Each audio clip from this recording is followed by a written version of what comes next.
Guys, this is Manju Kumari and welcome to beginning for learning. तो guys आज हम करने वाले हैं सोशियोलॉजी का जो सिग्निफिकेंस रह गया था, यानी समाजशास्त्र का महत्व। इससे पहले मैं 2 वीडियो बनवा चुकी इस टॉपिक पे। एक तो है मीनिंग और सोशियोलॉजी के नेचर को लेकर, देन सेकंड जो मैंने उसके स्कोप को लेकर बनाई, और ये थर्ड वीडियो है सोशियोलॉजी के बारे में, उसके ये सिग्निफिकेंस को लेके है, इसके महत्व को लेकर। तो इसका जो सिग्निफिकेंस है, कभी कभी इस तरह से क्वेश्चन भी आ जाता है कि समाजशास्त्र का भारत में महत्व क्या है, यानी कि significance of sociology in India. तो कोई भी हो, उससे कोई फर्क नहीं पड़ता है, सिग्निफिकेंस का एक जैसा ही रहेगा। आप उसमें अंदर वर्डिंग थोड़ी सी चेंज कर सकते हो।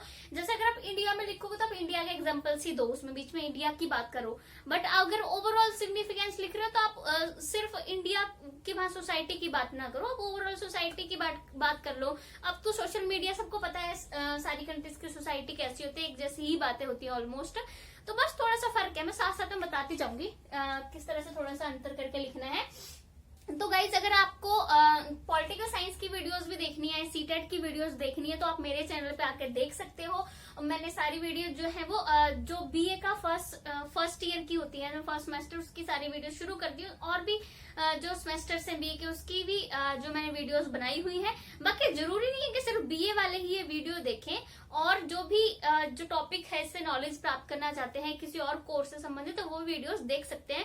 मैंने अच्छे से चीजों को एक्सप्लेन किया है। मटेरियल तो देखो आपको हर जगह मिल जाएगा, बुक में मिल जाएगा, बट समझ आना चाहिए, वो एक चीज होती है।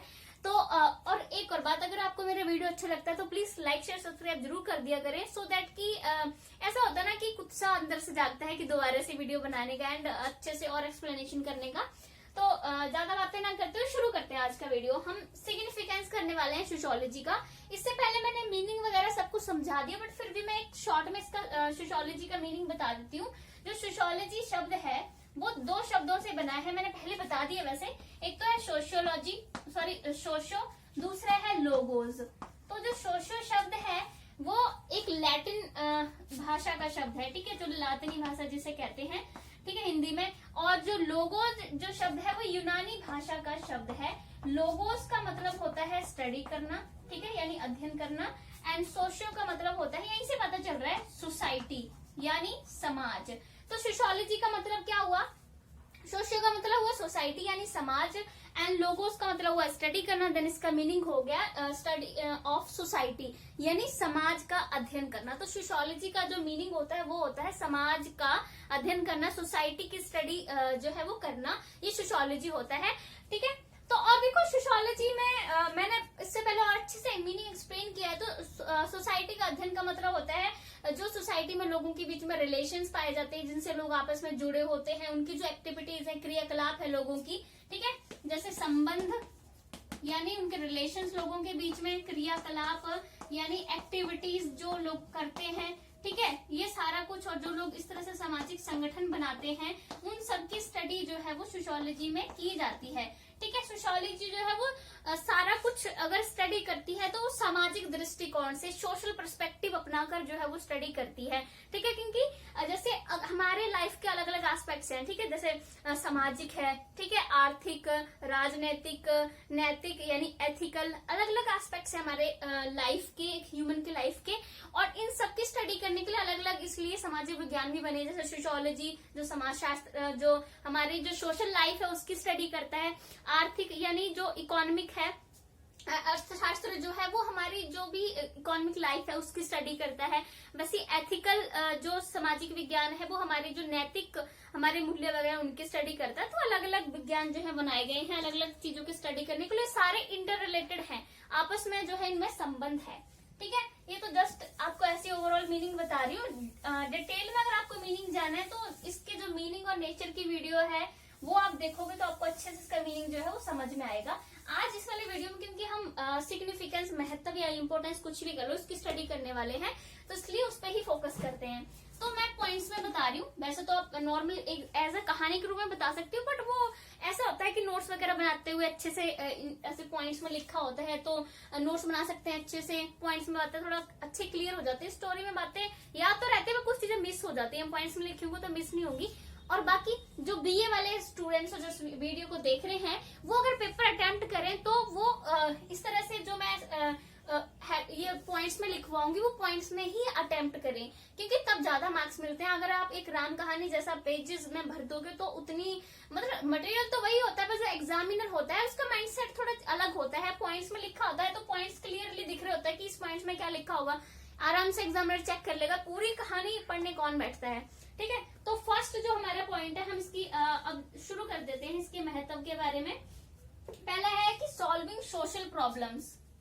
मैं हिंदी में भी बताती जाऊंगी, इसका लिखूंगी नहीं बट बता दूंगी, जो हेडिंग लिखूंगी इंग्लिश में लिखूंगी।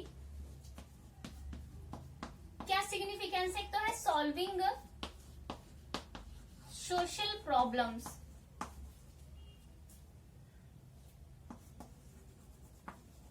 ठीक है। सॉल्विंग सोशल प्रॉब्लम्स यानी जो सामाजिक समस्याएं हैं हमारी, उनका ये समाधान करता है समाजशास्त्र। इसलिए इसका एक महत्व ये हुआ कि सॉल्विंग सोशल प्रॉब्लम्स यानी जो हमारी सामाजिक समस्याएं हैं उनकी जो है वो एक समाधान जो है वो सोशियोलॉजी पेश करती है। कैसे? अब हमारी सोशल प्रॉब्लम्स क्या है?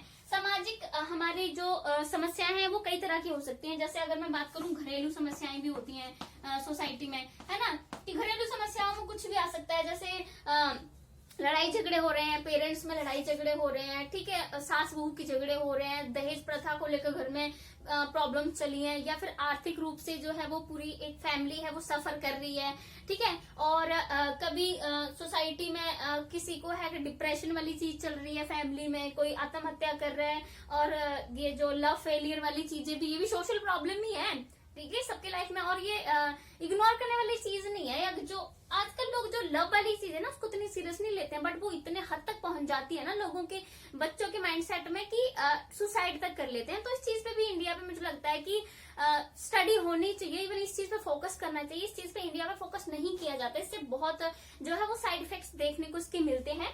तो घरेलू प्रॉब्लम्स देखो किसी भी तरह की हो सकती हैं। अब हम लोग हैं सारे, हमें पता है हमारी फैमिली में क्या प्रॉब्लम होती है ना। कभी पैसे को लेकर प्रॉब्लम हो रही है, कभी आपस में एक दूसरे में झगड़े हो रहे हैं, किसी भी चीज को लेकर। तो ये हमारी जो सोशल लाइफ है, घरेलू जो प्रॉब्लम्स है वो भी हो सकती हैं, ठीक है। और जैसे और अगर हम और थोड़ा ऊपर जाएं, जैसे बेरोजगारी है समाज में, ठीक है, वो कितनी बड़ी प्रॉब्लम आ रही है बेरोजगारी, ठीक है। क्योंकि बेरोजगारी से देखो कुछ लोग सुसाइड भी कर लेते हैं, ठीक है, और घर का खर्चा खुद से जब नहीं चलता है, कर्ज बढ़ता जाता है, तो ऐसे कदम जो है लोग उठा लेते हैं, ठीक है। और बेरोजगारी के साथ साथ में और सारी प्रॉब्लम है। जैसे अगर मैं नशा की बात कर लूं, वो भी सोसाइटी में एक बहुत बड़ी प्रॉब्लम है, ठीक है। अपराध देखो सोसाइटी में बहुत प्रॉब्लम है, ठीक है। नशा ये बहुत बड़ी प्रॉब्लम है। बीड़ी, सिगरेट, अफीम, ड्रग्स वगैरह जो है वो आजकल के युवा जो है ले रहे हैं, अगर गलत संगत में पड़ जाते हैं तो, ठीक है। तो ये नशा भी बहुत बड़ी प्रॉब्लम है। आपने देखा होगा नशा को लेके, तो कोरोना वायरस का टाइम चल रहा है, सारी दुकानें बंद थी, दारू की दुकानों पर जो बड़ी बड़ी लाइनें लगी हुई हैं, लोगों को दारू चाहिए। इवन कुछ लोगों की ऐसे स्टेटमेंट भी आई थी, अगर आपने न्यूज देखी होगा, तो कहते हैं कि भाई दारू पी लेंगे तो कोरोना वायरस अपना भाग जाएगा। वो अपने लोग अपनी बातें बनाते रहते हैं। तो ये भी एक सोशल प्रॉब्लम है। अपराध ये बहुत बड़ी सोशल प्रॉब्लम है। सोसाइटी में अपराध जो है वो अभी नहीं है, अभी से थोड़ी ना ये अपराध आया, कब के शुरू हो चुके हैं, और कितने तरह के अपराध हैं। स्पेशली आपने देखा कि वुमेन को लेकर, औरतों को लेकर कितने ज्यादा अपराध जो है वो आ रहे हैं। इवन पता नहीं क्या लोगों की मेंटालिटी हो गया कि छोटी छोटी लड़कियों के साथ भी दुर्व्यवहार जो है वो किया जाता है। 3 साल की कभी खबर आ रही है कि 3 साल के बच्चे के साथ दुर्व्यवहार किया गया, कोई 4 साल 5 साल, इतने छोटे छोटे बच्चों के साथ। मतलब क्या वुमेन की सेफ्टी को लेकर बहुत बुरे हालात हैं अगर हम देखें इंडिया में। तो अपराध भी, ये इस तरह की जो सोशल प्रॉब्लम्स हैं, ये बहुत सोशल प्रॉब्लम हो सकती है हमारे आसपास में। आप खुद देख लो कितनी सोशल प्रॉब्लम्स हैं, ठीक है। डिप्रेशन बहुत बड़ी सोशल प्रॉब्लम है, लोग इसको इतना वो देते नहीं है महत्व, ठीक है। तनाव से क्या क्या हो जाता है, इस तरह की बहुत सारी सोशल प्रॉब्लम्स हैं, ठीक है। तो इन सारी सोशल प्रॉब्लम्स का जो सोशियोलॉजी है वो स्टडी करती है। आपको पता है जो सोशियोलॉजी है, समाज शास्त्र है, वो सोसाइटी की स्टडी करता है। सोसाइटी की स्टडी का मतलब ये थोड़ी अच्छी अच्छी बातें सारे बता देगा आपको, लोग ऐसे रहते हैं, ये रिलेशन है वगैरह। जो सोशल प्रॉब्लम सोसाइटी में पाई जाती हैं, सोशियोलॉजी उनकी भी स्टडी करता है। तभी तो एक नया विषय सोशियोलॉजी लेके आए ना, सो दैट की सोसाइटी के बारे में और डीपली समझा जा सके, क्या सोशल प्रॉब्लम्स होती है, सो दैट इनको सॉल्यूशन किया जा सके। जब तक हम सोशल प्रॉब्लम्स को सॉल्यूशन नहीं करेंगे, तब तक जो है सोसाइटी एक अच्छी तरह से नहीं चल पाएगी ना, नियोजित रूप से नहीं चल पाएगी। प्रॉब्लम्स ही होती रहेंगी तो डेवलपमेंट कैसे होगा सोसाइटी का। तो इसलिए तो समाजशास्त्र बनाया गया, सो दैट की इस तरह की जो सोशल प्रॉब्लम की स्टडी की जाए। तो समाजशास्त्र की जो भी सोशल प्रॉब्लम्स होती हैं उनकी स्टडी करता है। इसलिए हमें, जो हम कॉमन लोग हैं, कोई भी है, समाज शास्त्र को पढ़ के सारी सोशल प्रॉब्लम्स को अच्छे से समझ सकता है। और इस तरह से जो है वो जब ये सोशल प्रॉब्लम्स की अच्छे से स्टडी करता है समाज शास्त्र, तो उनके सॉल्यूशन भी ढूंढे जा सकते हैं। वही वाली बात है, अगर हमें प्रॉब्लम ही नहीं पता होगी तो उसका सॉल्यूशन कैसे करेंगे। तो समाज शास्त्र ने सारी प्रॉब्लम्स की स्टडी करता है। देन उसके बाद जब पता चल गया कि हाँ सोसाइटी में इस तरह की प्रॉब्लम्स जो है रहती हैं, क्यों रहती हैं ये प्रॉब्लम, बेरोजगारी क्यों बढ़ रही है, अपराध क्यों बढ़ रहे हैं, सबकी स्टडी की जाती है। उसके बाद इनका सॉल्यूशन जो है वो ढूंढ लिया जाता है। तो ये बहुत बड़ा इसका एक योगदान है। ठीक है, तो जैसे कि मैंने बोला, अगर इंडिया का आप बात कर रहे हो कि अगर पूछा गया है कि significance of sociology in India, कि समाजशास्त्र का भारत में क्या महत्व, तो इंडियन सोसाइटी के बारे में बातें लिख सकते हो। बट ओवरऑल पूछा है तो आप नॉर्मल सोसाइटी यूज कर लेना कि समाज में ऐसी ऐसी प्रॉब्लम्स पाई जाती हैं। ठीक है, अगर भारत की बात की तो आप कह सकते हो कि भारत की सोसाइटी में, भारत के समाज में इस तरह की समस्याएं होती है, उनको सॉल्व करने में ये हेल्प करती है। ठीक है, तो ये हो गया हमारा फर्स्ट पॉइंट। तो यहाँ से आपको समझ में आ रहा होगा कि इसका कितना बड़ा सिग्निफिकेंस है। अगर समाजशास्त्र नहीं होगा तो इस तरह की सोशल प्रॉब्लम्स को डीपली जो है स्टडी नहीं किया जा सकता है। और जब सोशल प्रॉब्लम्स की स्टडी नहीं की जाएगी, समझा नहीं जाएगा किस तरह की सामाजिक समस्याएं होती है, तो उनको समाधान कैसे ढूंढा जाएगा। ठीक है, और समाधान नहीं ढूंढा जाएगा सोशल प्रॉब्लम्स को, तो समाज जो है वो डेवलप नहीं कर पाएगा, अच्छे से समाज का विकास नहीं होगा और हमारा समाज पिछड़ता जाएगा और ज्यादा। ठीक है, तो ये हो गया हमारा फर्स्ट पॉइंट। देन उसके बाद है कि rural reconstruction helpful in, second point, helpful in rural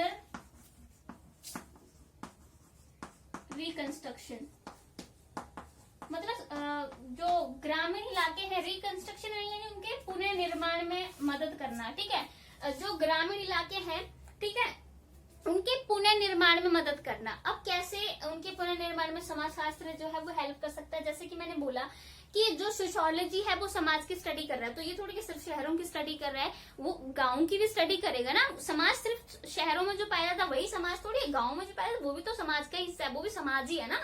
तो इसलिए अब गांव में देखो कि बहुत सारी ऐसी प्रॉब्लम्स हैं जो शहरों में नहीं है, जिससे उनका जो गांव का जो विकास है वो रुक जाता है। जैसे आपने देखा होगा कि दहेज प्रथा, ये गांव में है, अभी शहरों में थोड़ा अगर है कि कुछ उसमें हो सकता है, बट शहरों में नहीं है इतनी ज्यादा जितनी गांव में है। ठीक है, कई कई जगह पे अभी भी आपको सती प्रथा जो है चीज जो है देखने को मिल जाती है, अलग अलग पता नहीं कहाँ का।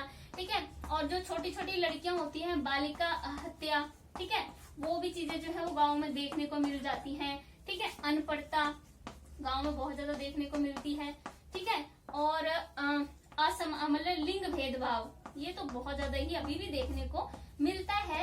इवन हमारी सोसाइटी में पूरी तरह से खत्म नहीं हुआ है। मैं सिर्फ गांव की बात नहीं, लिंग भेदभाव में कर सकती हूँ, शहरों में भी जो है लिंग भेदभाव अभी भी मौजूद है।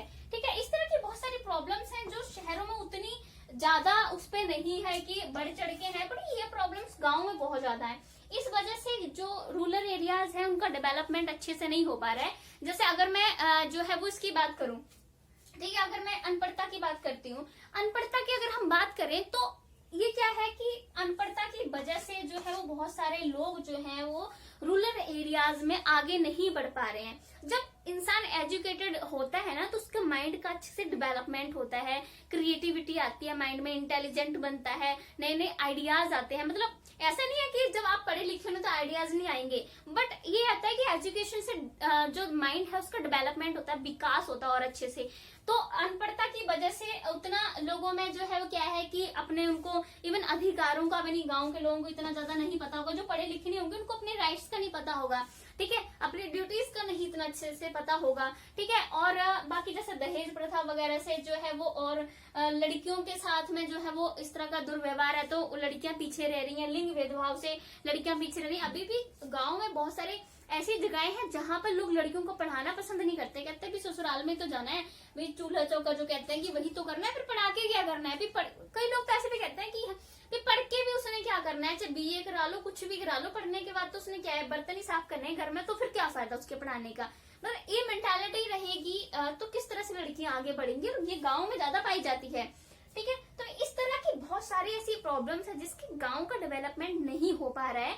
ठीक है, और बाकी इस तरह की प्रॉब्लम्स और भी चीजें हैं, जैसे कि अगर गवर्नमेंट जो है अगर उद्योग वगैरह लगाती है, फैक्ट्रीज वगैरह, ठीक है, तो वो गांव में नहीं लगाए जाते हैं। ये भी जो है वो गांव के डेवलपमेंट में जो है वो एक कारण बनता है कि डेवलपमेंट में पीछे रहते हैं गांव। तो इन सब जो समस्याएं हैं, ठीक है, वो भी किस वजह से गांव का विकास नहीं हो पा रहा है, बेरोजगारी क्यों बढ़ रही है, गांव में अपराध क्यों बढ़ रहे हैं, इस तरह की समस्याएं क्यों पाई जा रही है, सबका स्टडी जो है वो सोशियोलॉजी करती है। उसके बाद इन सब की स्टडी करके जो है वो सोसाइटी में इस तरह के गांव में जो प्रॉब्लम्स उनको सॉल्व किया जा सकता है और गांव का विकास जो है वो और ज्यादा अच्छे से किया जा सकता है। ठीक है, और गांव में एक और मैं बहुत बड़ी बात भूल गई, वो है जाति प्रथा। जाति प्रथा ये तो गांव में बहुत ज्यादा ही पाई जाती है अभी भी। अगर अभी भी मैं तो ये सोचती हूँ कि यहाँ आकर भी अभी आप न्यूज में ऐसी चीजें देख सकते हो कि कई बार ऐसा आया है कि ऊंची जाति के लोग, उन्होंने जो नीचे जाति के लोग हैं ऐसे कि उनको पानी नहीं भरने दिए कुएं से। कई आपने देखोगे तो कई बार है कि उसने ऐसा आया था, 2-3 बार आ चुका है ऐसा कि उन्होंने अपना पर्सनल कुआं खोद लिया फिर इतनी मेहनत करके, क्योंकि उनको ऊंची जाति वालों ने पानी नहीं भरने दिया। मतलब यहाँ आकर इतनी ज्यादा हम जो है वो टेक्नोलॉजी में आगे बढ़ चुके हैं, कितना कुछ हो चुका है, उसके बाद भी अभी भी ये जो जाति प्रथा जो कि इतना टाइम पहले ऋग्वेद वगैरह में लिखी गई थी, है ना, उस टाइम का भी अभी भी ये चीज जो है वो मौजूद है। मतलब कब के जो जिन्होंने बनाई थी ये जाति प्रथा वो मर मिट भी गए, खत्म हो गए सब कुछ, लेकिन अभी भी उनकी बनाई हुई चीजें अभी भी सोसाइटी में मौजूद हैं। तो इन सब समस्याओं का जो है समाज शास्त्र अध्ययन करता है सो दैट कि इनको खत्म किया जा सके, सोसाइटी को जो है वो गांव को और आगे लाया जा सके, उनका और ज्यादा विकास किया जा सके, जो उनके विकास में बाधाएं बन रही है गांव की उसको खत्म किया जा सके। देन उसके बाद है कि अर्बन प्लानिंग हेल्पफुल इन, अब शहरों की बात करेंगे हम, हेल्पफुल इन अर्बन प्लानिंग,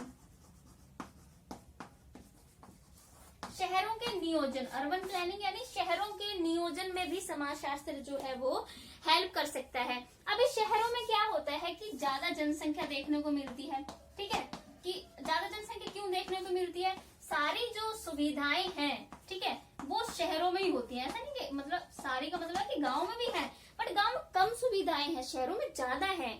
मतलब बहुत ही कम सुविधाएं जो है गांव में पाई जाती है, कहीं तो रोड तक सही नहीं है, वहां पर पक्के रोड नहीं, कच्चे रोड है। तो इसलिए क्या होता है, जनसंख्या क्यों बढ़ती है शहरों में, जब शहरों में देखो उद्योग शहरों में है, ठीक है, शिक्षा संस्थान अच्छे शहरों में है, चिकित्सा की सुविधा वो शहरों में अच्छी है, ठीक है, जॉब वगैरह काम जो है क्योंकि फैक्ट्रीज वगैरह होंगी, बहुत सारे काम है, जैसे पेट्रोल पंप पे कुछ लोगों को जॉब मिल जाती है, फास्ट फूड के बहुत जो चीजें हैं वो शहरों में मिलेंगी, वहां लोगों को जॉब मिल जाती है।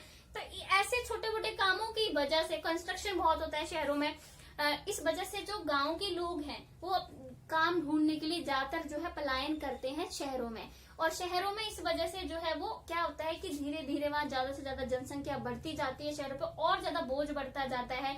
फिर पानी की प्रॉब्लम आती है, दिल्ली में देखो पीने के पानी की प्रॉब्लम आती है जब गर्मियां आती है तो। और इससे क्या होता है कि ज्यादा पॉपुलेशन से बस्तियां वगैरह बनती हैं, गंदी बस्तियां वगैरह ऐसे इकट्ठी हो जाती है। अभी लोगों को बेचारों को रहने के लिए जगह नहीं होगी, वो 5 स्टार होटल में तो रह नहीं सकते, बड़े बड़े बंगलो बना के तो रह नहीं सकते, तो झुग्गी झोपड़ियां ही बना लेते अपने रहने के लिए। क्योंकि जॉब में कितना अगर उनको मिलता है, 300-400 की दिहाड़ी मिलती है दिल्ली की, वो अगर वही एक अच्छा मकान कैसे एकदम बना लेगा अंदर, तो झुग्गी झोपड़ियों में रहना शुरू करते हैं, जिससे बहुत ज्यादा बस्तियां हो जाती है, बस्तियों में थोड़ी गंदगी वगैरह हो जाती है, ऐसे पिछड़े इलाकों में बस्तियां बनाते हैं वो। अब गवर्नमेंट जो है उनको अच्छे अच्छे इलाकों में जाके बस्तियां तो बनाने नहीं देगी, आ जाएंगे बुलडोजर लेके चला देंगे, उनको हटा देंगे।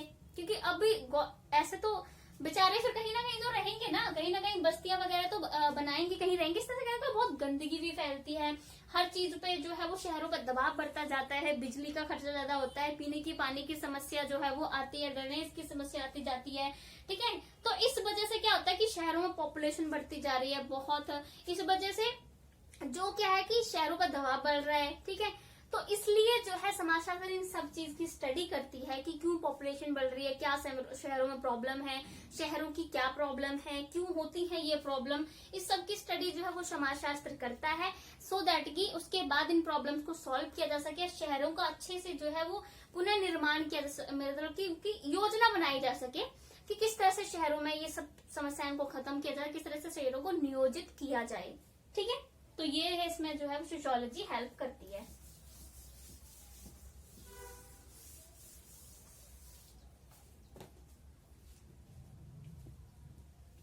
देन नेक्स्ट है हमारे पास helpful in tribal welfare. Fourth point है हेल्पफुल इन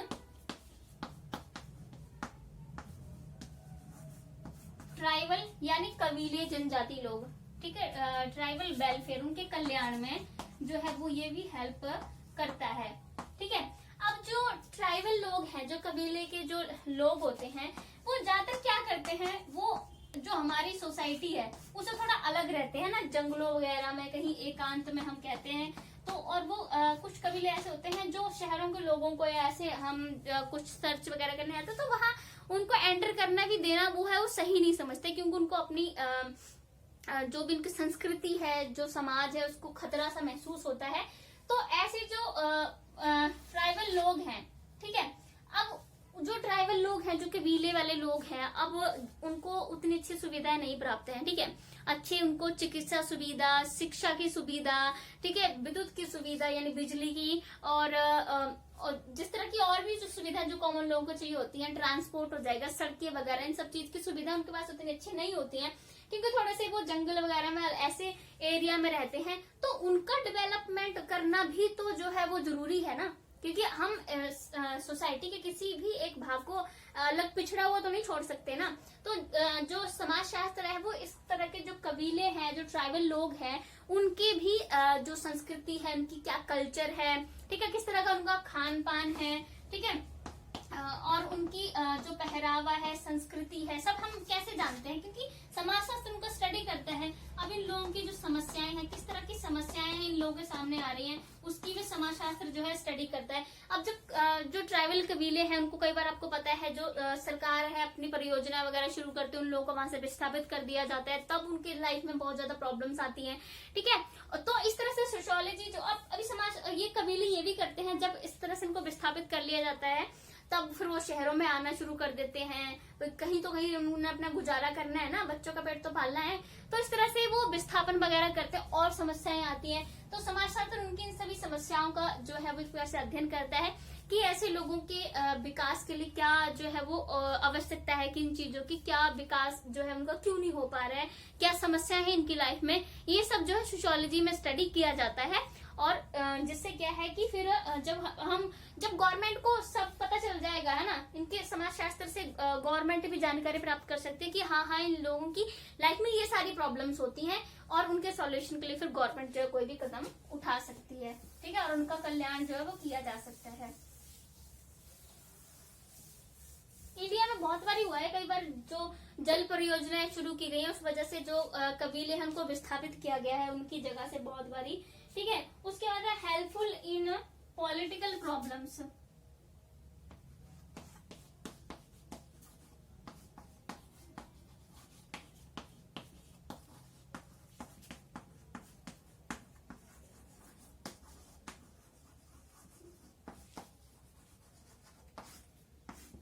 अब वैसे तो पॉलिटिकल प्रॉब्लम्स की स्टडी जो है एक प्रकार से जो है वो ये सारा पॉलिटिकल साइंस में आना चाहिए, बट जो सोशियोलॉजी है वो भी पॉलिटिकल प्रॉब्लम्स की स्टडी करती है। जैसे कि मैंने बोला जितने भी समाजशास्त्र है वो आपस में जुड़े हुए हैं, ठीक है।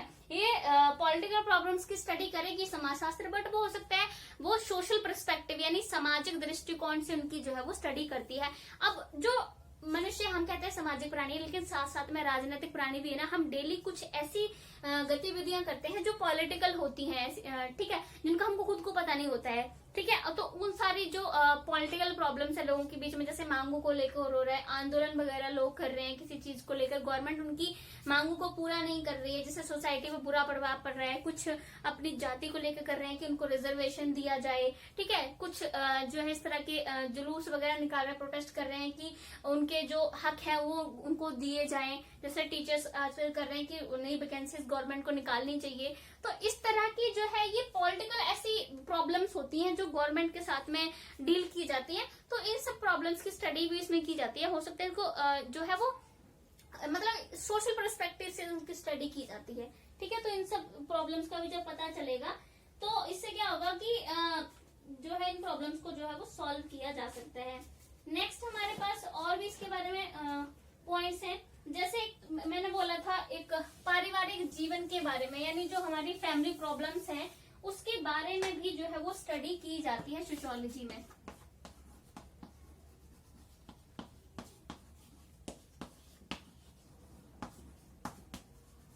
Family problems. ठीक है, अब फैमिली प्रॉब्लम्स क्योंकि सोसाइटी में देखो, समाज में लोग कैसे रह रहे हैं, क्या समस्याएं आ रही हैं लोगों के सामाजिक जीवन में। ठीक है, सामाजिक जीवन बहुत इंपॉर्टेंट होता है। अगर सामाजिक जीवन में प्रॉब्लम्स होंगी तो आगे लोग जो है वो अपना विकास नहीं सही से कर पाएंगे, आगे नहीं बढ़ पाएंगे। तो फैमिली में आपको देखो कितनी सारी प्रॉब्लम्स होती है, मैं पहले ही बता चुकी हूँ। तो इन सब की स्टडी भी की जाती है। जैसे कि मैंने बोला कि अभी घर में जो है वो किसी न किसी बात मान लो झगड़े हो रहे हैं, हस्बैंड वाइफ में झगड़े हो रहे हैं, सास ससुर में झगड़े हो रहे हैं, ये तो हमारी सोसाइटी में चलता ही रहता है, पहले से चला है और अभी भी जो है वो ये चलता ही है। क्योंकि हमारे जो थॉट्स हैं, हमारे विचार हैं, वो थोड़ा मिलते जुलते नहीं है। क्योंकि नई पीढ़ी के थोड़े अलग विचार हो जाते हैं और जो हमारे पेरेंट्स वगैरह होते हैं उनके थोड़े विचारों में फर्क हो जाता है, तो इसकी लड़ाई झगड़े इस पे चलते रहते हैं। ठीक है, तो ये और बाकी दहेज प्रथा हमारी सोसाइटी में है, सती प्रथा है, जाति प्रथा है, इस तरह से जो है घर में चीजें जो है वो चलती रहती है। तो जब इन सब जो भी सोसाइटी में जो फैमिलीज रह रही हैं वो अच्छे से तभी रह पाएंगी जब वो अपनी सारी प्रॉब्लम्स को सॉल्व करेंगी। और प्रॉब्लम सॉल्व जब करेंगी, जब पता होगा, तो समाजशास्त्र से जो है वो ये ज्ञान प्राप्त किया जा सकता है कि फैमिलीज होती है उनमें ये प्रॉब्लम्स क्या क्या प्रॉब्लम्स होती हैं। कि वैसे हमें ये स्टडी करने की जो जरूरत नहीं है, वैसे क्या क्या प्रॉब्लम होती है हमारी खुद की फैमिली में चलती है ये प्रॉब्लम, हमें सबको पहले से ही पता होता है कि क्या प्रॉब्लम्स जो है एक फैमिली में चल सकती हैं। ठीक है, तो इनका सॉल्यूशन जो है वो प्राप्त निकाला जा सकता है जब इन प्रॉब्लम्स को सही से समझा जाएगा कि हाँ ये प्रॉब्लम्स है एक फैमिली में, क्यों हो रही है, किस वजह से हो रही है, तो इनका सॉल्यूशन निकाला जा सकता है। और इस प्रकार से जो फैमिलीज हैं वो अच्छे से जो है वो सर्वाइव कर सकती हैं। ठीक है, तो फैमिली प्रॉब्लम्स की स्टडी भी जो है वो उसमें की जाती है। देन उसके बाद है जो न्यू प्रॉब्लम्स आती है, मतलब जो सोसाइटी में जो भी नए नए चेंज आते हैं, जो नई परिस्थितियां आती हैं, नवीन परिस्थितियां कह सकते हैं उनको हम, उनसे भी सोशियोलॉजी जो है वो अवगत कराती है लोगों को। अब सोसाइटी में जैसे कि मैंने बोला है कि चेंज तो जो है कंटिन्यूअस चेंज जो है वो सोसाइटी में हो रहा है। ठीक है, पहले जो पेरेंट्स थे और बच्चों का जो रिलेशन था थोड़ा सा अलग था, उतना ओपन माइंड खुल के आपस में बात नहीं करते थे।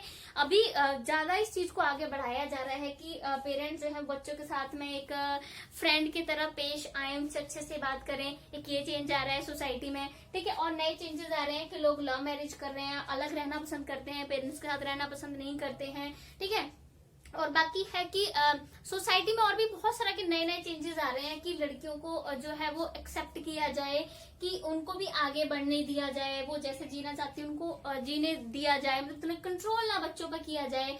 ठीक है, और खाने पीने में बहुत चेंज आया है, पहरावे में बहुत ज्यादा ही हमारा जो है वो चेंज आया है, रहन सहन में। तो ये नई नई जो परिस्थितियां पैदा हो रही है समाज में, ठीक है, तो वो सारी जो समाजशास्त्र नई नई परिस्थितियों से भी लोगों को अवगत कराता है कि ये नई नई परिस्थितियां जो है वो समाज में आ रही है, नए नए चेंजेस हो रहे हैं और इनके अकॉर्डिंग जो है लोगों को धीरे धीरे चेंज होना चाहिए। क्योंकि अगर नई चीजें आई हैं और आप पिछली चीजों को ही लेके चलोगे तो आप जो है ऐसे नहीं सही से चल पाओगे, बैलेंस नहीं बन पाएगा।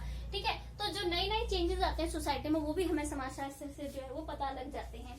ठीक है, उसके बाद समाजशास्त्र जो है वो मैंने पहले ही बताया कि रिलेशंस के बारे में, संबंध के बारे में भी स्टडी करता है, जिससे रिलेशंस को और सुधारा जा सकता है अगर रिलेशंस में प्रॉब्लम आती है तो। ठीक है, संबंधों में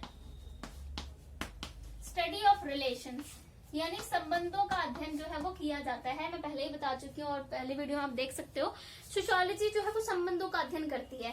ठीक है, अब संबंध जो है लोगों के बीच में जरूरी नहीं है वो प्यार सहयोग के ही हों।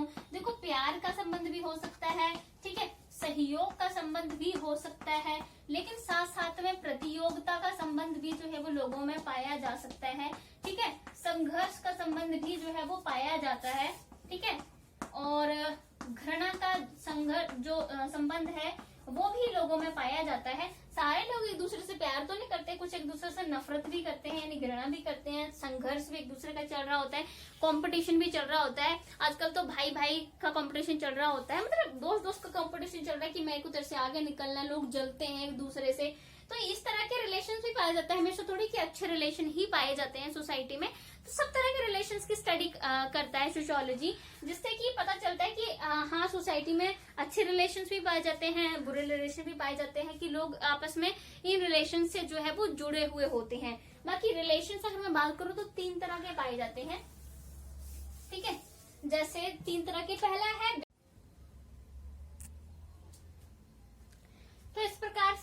तीन तरह के रिलेशन पाए जाते हैं। जैसे पहला होता है व्यक्ति का व्यक्ति से रिलेशन, ठीक है, मतलब पर्सन टू पर्सन। जैसे फॉर एग्जाम्पल जो है मेरे पेरेंट्स के साथ में है, भाई बहन के साथ में है, ठीक है। ये उसके बाद जैसे कि फॉर एग्जाम्पल जैसे एक भाई बहन, माता पिता, ठीक है, किस तरह की जो रिलेशंस होते हैं वो एक व्यक्ति के साथ में रिलेशंस की बात आती है, ठीक है। देन जो सेकंड टाइप का हमारे पास रिलेशन होता है वो होता है कि एक व्यक्ति का रिलेशन जो है वो पूरे समूह के साथ में कैसा है, ठीक है। एक व्यक्ति का एक पूरे समूह के साथ में जो है वो रिलेशन की बात की जाती है। जैसे एक अध्यापक और एक छात्र का रिलेशन हो गया, एक अध्यापक का उनके छात्रों के साथ में, आप देखो एक व्यक्ति का छात्रों के ग्रुप के साथ में रिलेशन है, तो ये व्यक्ति का एक समूह के साथ में रिलेशन हो गया। देन थर्ड तरह के होते हैं समूह का एक समूह के साथ में रिलेशन, ठीक है। समूह का दूसरे समूह का रिलेशन, जैसे टीम हो सकती है, पॉलिटिकल पार्टीज हो सकती है, इस तरह के दो समूहों के रिलेशन की बात आपस में जो है वो की जा रही है। इस तरह से ही देखो सोशियोलॉजी का जो महत्व है वो बहुत जो है वो वाइडर है, इसका महत्व भी अगर हम बात करें तो, क्योंकि सोशियोलॉजी से जो है वो एक समाज के बारे में पूरी जानकारी मिल जाती है। लोग कैसे रहते हैं, कैसे उनके रिलेशंस होते हैं, किन चीजों को मानते हैं, किन चीजों को नहीं मानते हैं, सब चीज के बारे में जो है वो आपको जानकारी समाजशास्त्र से मिल जाती है। इसलिए समाजशास्त्र का जो है वो बहुत ज्यादा ही महत्व है। तो ये होता है हमारा यहाँ पर उसका सिग्निफिकेंस कंप्लीट, ठीक है। अब हम नेक्स्ट वीडियो में जो है वो अलग जो सोशियोलॉजी के फर्दर और टॉपिक के बारे में बात करेंगे। तो गाइज अगर आपको पॉलिटिकल साइंस की वीडियोस भी देखनी है, सीटेट की वीडियोस भी देखनी है, तो आप मेरे चैनल पे आकर देख सकते हो। Thank you so much guys.